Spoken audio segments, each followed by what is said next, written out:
All right, so GDP soared in the third quarter. Just, I want to say just like we'd expect, but that's, after such a decline, it's actually good to see.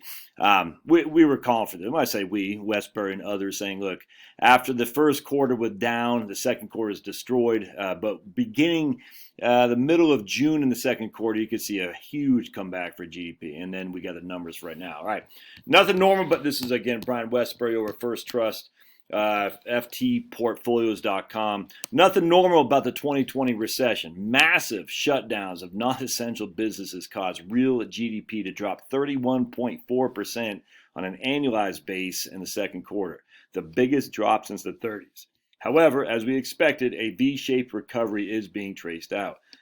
On October 29th, in 10 days, we expect a report that says the real third quarter GDP rebounded at a 33.4% annual rate. We may make some minor adjustments to this forecast, but the third quarter will still be one of the biggest jumps the U.S. has ever experienced. It's important to keep in mind that even this huge V-shaped bounce will leave GDP Q3, real GDP will be 2.9% lower than it was a year ago. Without the shutdowns, the U.S. would have grown 2.5% versus a year ago, meaning the economy would be about 5.3% smaller in absence of COVID-19. It's not COVID-19, it's a reaction to COVID-19. And even with the above trend growth in the year ahead, say 4.5% annually, the fact that many industries remain highly restricted while many businesses have declared bankruptcy means that the 5.3% gap will take a lot of time to close. Without full reopening, the economy will likely take until 2023 to get back to where it would have been otherwise. If we do reopen and don't shut down again, it will happen faster. That said, the sharp rebound in Q3 is a testament to the underlying strength of the U.S. economy before the shutdowns happened, combined with the seemingly unlimited ingenuity of American people. 20 years ago, without the technology we have today, there's no way we would have rebounded as quickly as it did. I want to stress that. Think about it. If this happened 20 years ago, I would not be doing this right now. I would have no job. I'd have no income. And many of you guys wouldn't either. In fact, it's interesting. It's actually quite interesting to think that the lockdown was able to happen simply because we have technological advancements.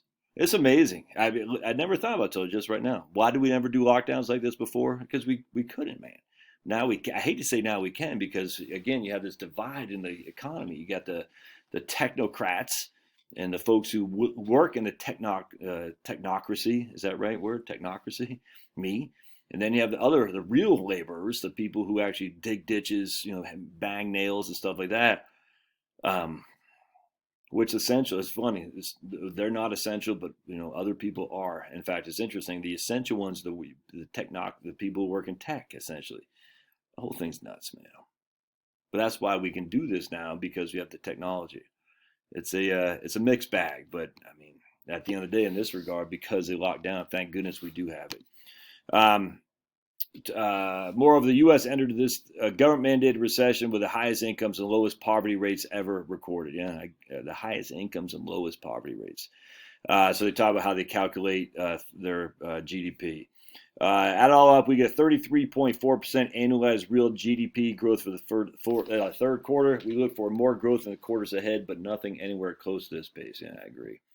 We'll take it when we can get it, man. That's for sure. It could have been a lot worse. It could have been a lot worse. And that's not anything I want to hang my hat on. I say, man, it could have been a lot worse. But in this case, it could have been a lot worse. All right, we'll see you.